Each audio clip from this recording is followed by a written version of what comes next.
వేరుబడ్డ పళ్ళు మీ ప్రాంతంలో వీటిని ఏమని పిలుస్తారో కామెంట్లో తెలియజేయండి. టేస్ట్గా ఉంటాయి.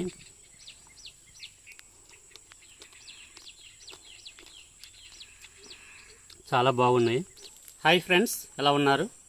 నేను వి చిరంజీవి. ఇప్పుడు మనము సీతంపేట ఏజెన్సీ ప్రాంతంలో, పార్వతీపురం మన్యం జిల్లా ఏజెన్సీ ప్రాంతంలో మనము వేరుబడ్డ చెట్టు అనే ఒక రకమైనటువంటి మేడిపండు చెట్టు ఆకులు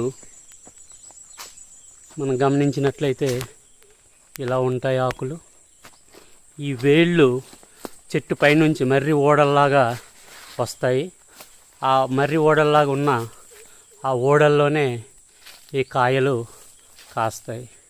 అందుకు వీటికి వేరుబడ్డ అని బహుశా పేరు పెట్టుండొచ్చు.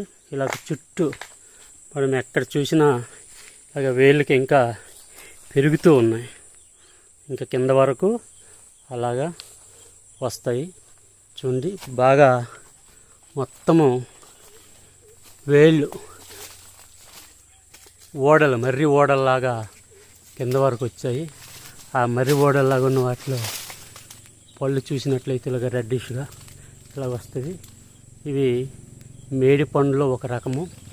ఇలా కింద నుంచి ఇలాగ ఓడల్లాగా వచ్చి అలా కిందకి ఇవి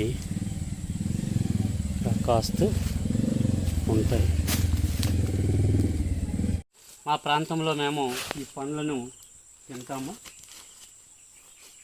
ఒకసారి మనం చూసినట్లయితే ఈ ఓడలు కిందకి ఇలా వస్తూనే ఉంటాయి, పెరుగుతూనే ఉంటాయి.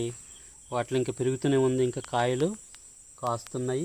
అలాగే పండిన పళ్ళు పండుతూ ఉన్నాయి. ఈ పళ్ళు తీయగా ఉండడం వలన పక్షులు ఎక్కువ తింటాయి.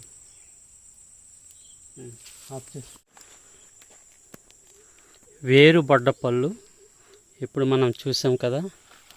ఇవి మా ప్రాంతంలో వేరుబడ్డ పళ్ళు అని మేము అంటాము. మీ ప్రాంతంలో వీటిని ఏమని పిలుస్తారో కామెంట్లో తెలియజేయండి. ఇవి మేము తింటాము. చాలా తీయగా, రుచికరంగా ఉంటాయి.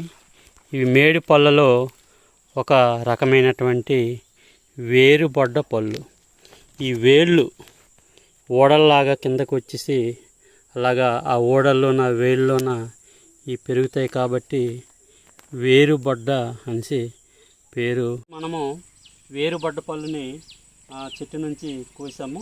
ఇప్పుడు ఆ వేరుబడ్డ పళ్ళు ఎలాగుంటాయి ఏంటి అనేది ఒకసారి మనం చూద్దాం. చూస్తే చాలా ఆకర్షణీయంగా, చాలా నీట్గా ఉన్నాయి. ఈ పళ్ళని మేము తింటాము.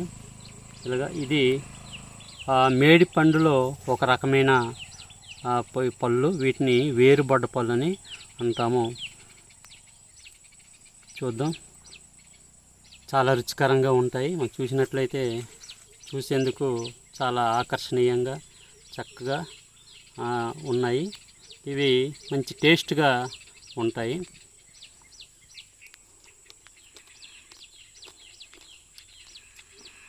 చాలా బాగున్నాయి. ఇంక ఇది పూర్తిగా పండలేదు.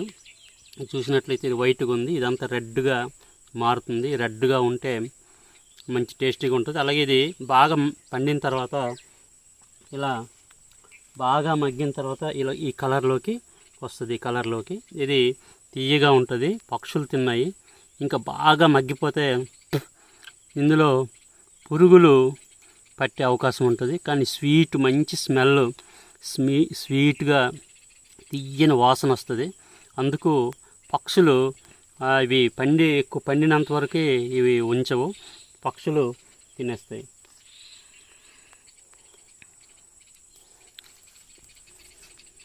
అలా ఉంటాయి. ఇవి ఎక్కువ మగ్గినట్లయితే ఇక్కడ పురుగులు కూడా వస్తాయి. కానీ ఇక్కడైతే పురుగులు ఏవి ఉండవు.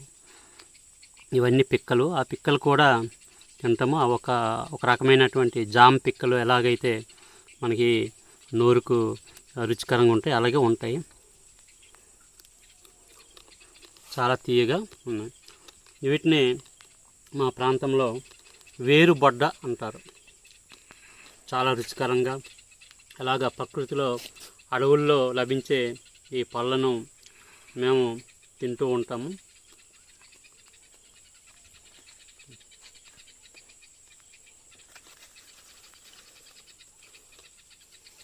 ఓకే ఫ్రెండ్స్, ఈ వీడియో మీకు నచ్చినట్లయితే సబ్స్క్రైబ్ చేయండి, లైక్ చేయండి, షేర్ చేయండి, తప్పకుండా కామెంట్ చేయండి ఫ్రెండ్స్.